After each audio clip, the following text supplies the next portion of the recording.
Et ce que j'entends aussi, tu as évoqué le MOOC pour former les députés, les futurs députés. Mais on en avait discuté une précédente fois.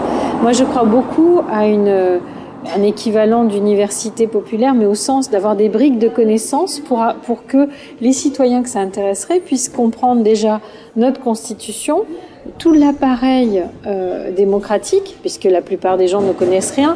Il y a des gens qui savent même pas que le CESE existe, et après ils savent de toute façon pas ce que c'est, ils savent pas comment marchent les chambres, ils savent rien. Donc il y a aussi ça, c'est comment est-ce qu'on peut se réapproprier les connaissances nécessaires de la façon la plus simple possible pour qu'un maximum de gens aient envie et puis se responsabilisent et s'engagent et participent. On a besoin d'informations aujourd'hui pour se positionner en fait. Simplement, voilà.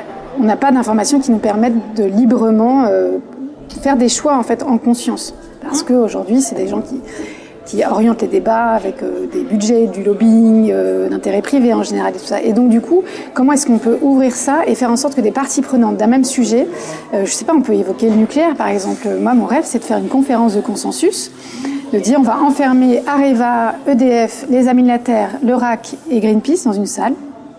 Et ils ne sortiront de cette salle que lorsqu'ils auront un diagnostic commun. On ne leur demande pas d'être d'accord sur ce qu'il va falloir faire. On leur demande d'avoir des chiffres communs. On a besoin, nous, d'avoir des données sur lesquelles on puisse ensuite se positionner. Voilà. Ce qui n'est pas le cas. Ce qui n'est pas le cas. Et donc, du coup, et cette expérience, ma voix, c'est aussi se dire, OK, on récupère notre capacité de décision. Donc, on va gagner cette circonscription pour influer sur ces 15, 20, 50 députés. Mais on va inventer aussi des briques qui vont nous permettre de mieux choisir et de mieux décider.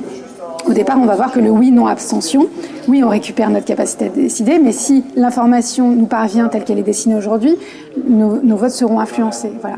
Donc on va plugger, au fur et à mesure, essayer des choses. Par exemple, cette conférence de consensus. Ça peut être aussi, sous une autre forme, on va indemniser 100 citoyens, par exemple pendant 1 mois, avec nos sous qu'on aura à l'Assemblée nationale, 100 citoyens qui vont travailler pour nous, qui vont faire des auditions en commission, etc., qui vont déjà débroussailler un sujet, toujours sur le nucléaire, imaginons, et c'est eux qui auditionnent toutes ces personnes-là, et voilà. Ces citoyens sont tirés au sort, ils sont indemnisés, et puis ils vont, une fois que leur mois de travail est passé, nous présenter l'état et un rapport, en fait. Et du coup, ça va nous aider aussi à nous positionner. Mais c'est intéressant d'avoir un regard de néophytes qui vont interroger des parties prenantes qui vont être accompagnées et tout pour formuler leur diagnostic à eux. Voilà, il y a plein d'outils qui existent en fait, il y a des expérimentations dans le monde entier qui existent aujourd'hui. Autant s'inspirer de choses qui ont marché et puis d'essayer de nourrir notre projet. Et puis on va voir au fur et à mesure apprendre. La démocratie en fait ça s'apprend. Oui, donc tu as mentionné 2 choses. Tu as mentionné d'un côté le benchmark et de l'autre côté la notion d'expérimentation, même 3 d'ailleurs, et de coopération. Donc ce qui me semble nouveau dans l'approche que tu mentionnes, c'est aussi ça, c'est d'être curieux de ce qui se fait ailleurs, comment ça se fait, d'apprendre aussi bien de ce qui a réussi, de ce qui n'a pas réussi. Donc ça, tu confirmes que c'est nouveau par rapport à la vie politique française? Ce qui est nouveau, les partis politiques sont les meilleurs pour aspirer des choses, mais toujours dans le but de garder le pouvoir ou c'est aussi un effet un peu communication. L'UMP a sorti ces jours-ci une application direct citoyen ou je sais pas quoi pour être au contact tout le temps des électeurs et qui choisissent machin. Bref, peu importe. En gros, ils sont assez bons quand même pour aller renifler ce qui se passe de mieux et le réinjecter, mais toujours dans la volonté de garder le pouvoir. Là, l'expérimentation, elle est faite pour que les citoyens récupèrent ce pouvoir, récupèrent leur part de responsabilité et donc de réapprendre tout ça. On n'est pas là pour faire gagner un tel ou un tel ou un tel, on s'en fiche, puisque l'idée, c'est d'apprendre à mieux débattre ensemble, à faire sortir, que ce soit pas un camp qui gagne, mais bien l'intérêt général. Donc on va essayer ça.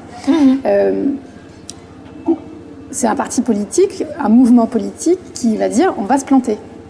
Alors ça, c'est la deuxième idée. C'est de cette notion d'expérimentation où tu annonces tout de suite que peut-être ça peut ne pas marcher. Oui. Et donc, ça aussi, c'est différent quand même. Parce que j'ai bien entendu que tu dis les partis politiques, on sniffe, veille les informations, mais c'est quand même pour les récupérer, pas forcément pour dire tiens, ça a été fait à New York, ça à Bogota, etc. Et qu'est-ce qu'on peut faire, quelle nouvelle sauce on peut faire au service du bien commun et des personnes. Mais là, il y a une notion aussi d'expérimentation, d'essai-erreur et de dire peut-être qu'on peut se tromper, mais au moins on aura appris quelque chose. Exactement. Il y a des gens qui ont quand même envie de faire cette aventure-là, tout en étant conscients de ça, c'est ça? Oui, en fait, si on est conscient d'ores et déjà de nos limites, il me semble que ce qui est fondamental, c'est que on doit respecter l'intégrité de chacun. Et ça, c'est la différence fondamentale avec les partis politiques. Les partis politiques, aujourd'hui, ils se présentent avec un programme, avec des idées arrêtées, avec des gens à soutenir. Et du coup, chaque personne qui s'engage dans un parti politique doit mettre de côté une part de ses propres convictions. Pour moi, c'est une erreur. Et c'est une erreur en termes de système de société, mais c'est aussi une erreur vis-à-vis des uns et des autres. J'ai envie qu'aujourd'hui, chacun puisse s'engager en politique pleinement.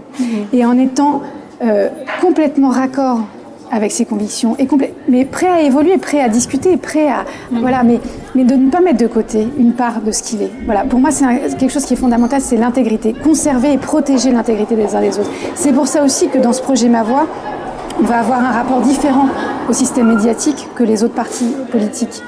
La mise en avant médiatique, faire les télés, toutes les télés du monde et tout, ça abîme l'intégrité de la personne. Ce que j'aime dans les citoyens du monde, les citoyens français, c'est qu'ils aiment la politique.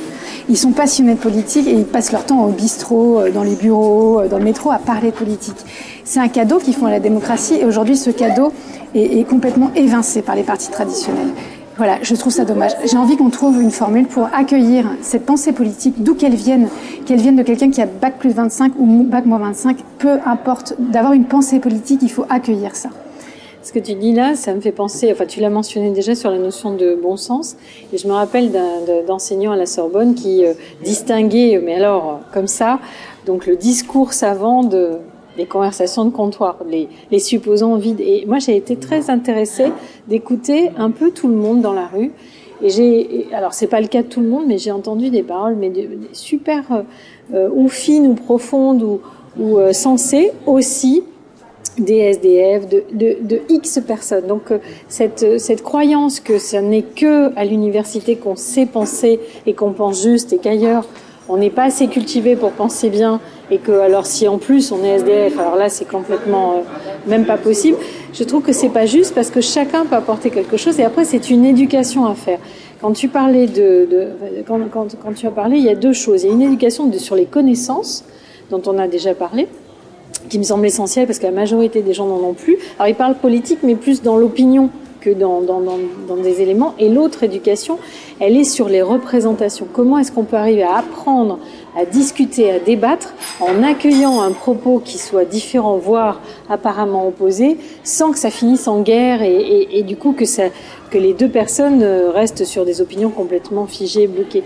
Donc je pense que c'est vraiment des apprentissages à faire en termes de briques de connaissances, de représentation sur une connaissance donnée, et du coup ça fait prendre de la distance par rapport à l'idéologie, et du coup aussi acquérir des capacités à dialoguer, à savoir communiquer son propos et écouter le propos de l'autre.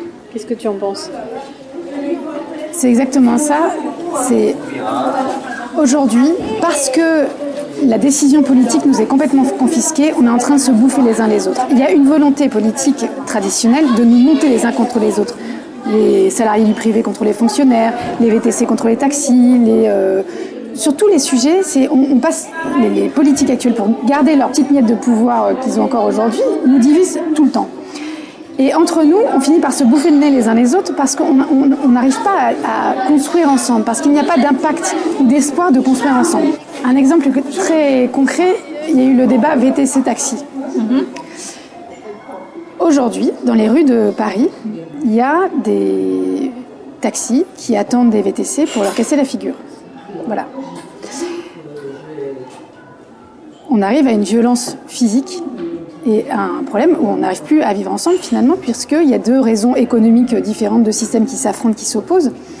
Or, tout ça est une question fondamentalement politique. On dit, voilà, c'est les taxis, les grandes maisons de taxis, G7, Taxi Bleu, ça a été des rentes qui ont été décidées il y a une vingtaine d'années par des accords politiques. Enfin, on ne va pas rentrer dans le fond du truc, mais en gros, c'est un problème qu'on a aujourd'hui. Il y a une disruption du marché. Et comment est-ce qu'on fait pour faire en sorte que toutes ces personnes-là puissent travailler, puissent vivre, et oui, peut-être avec des nouvelles modalités.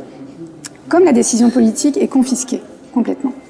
Du coup, les protagonistes de cette affaire-là, qui sont des VTC contre taxi, en viennent physiquement aux mains. Pour moi, ça représente un danger.